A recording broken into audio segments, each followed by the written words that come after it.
I had always believed my life would be measured in fuel receipts, overdue bills, and the weight of cardboard boxes balanced against my hip.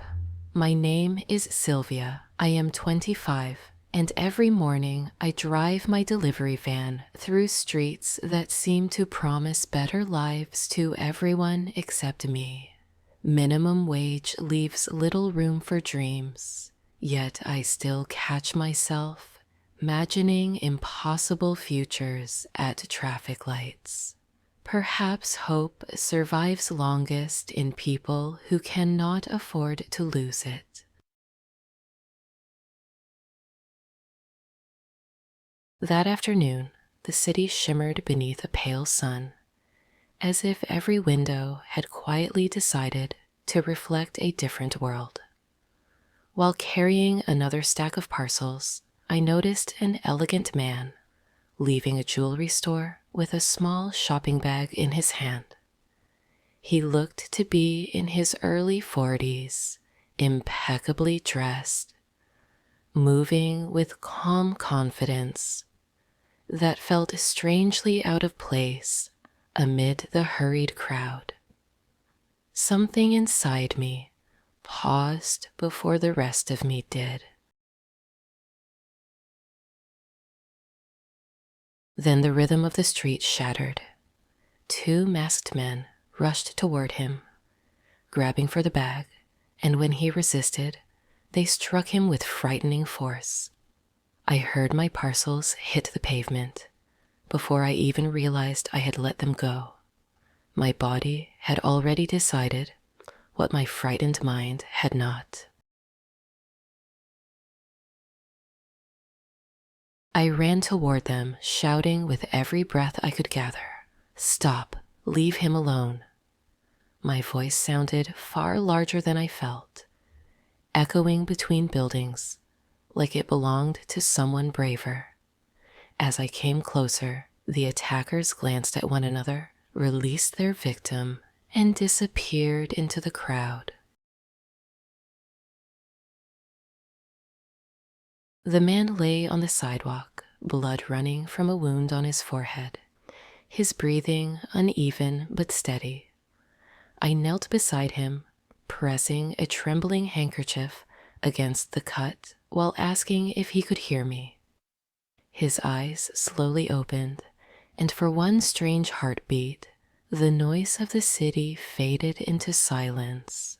It felt as though the afternoon itself leaned in to listen.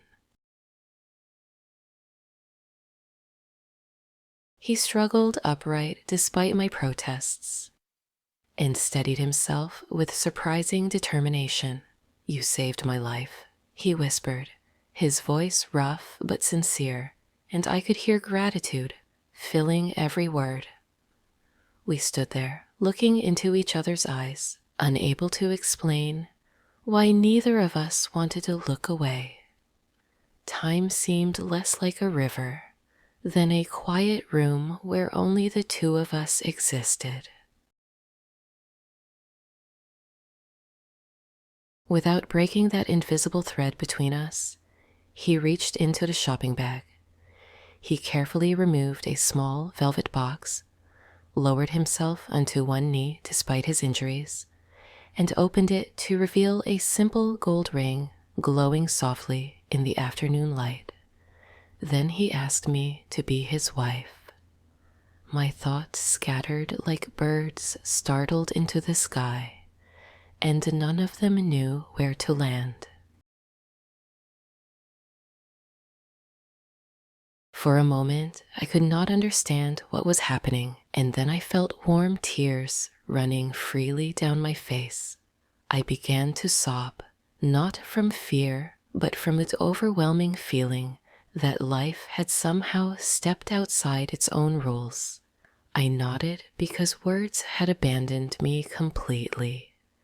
In that instant, the impossible felt more truthful than anything I had ever called reality.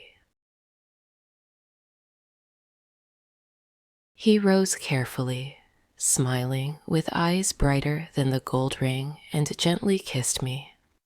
The city found its voice again around us, yet everything sounded softer, as though the world wished to protect the fragile miracle we had stumbled into.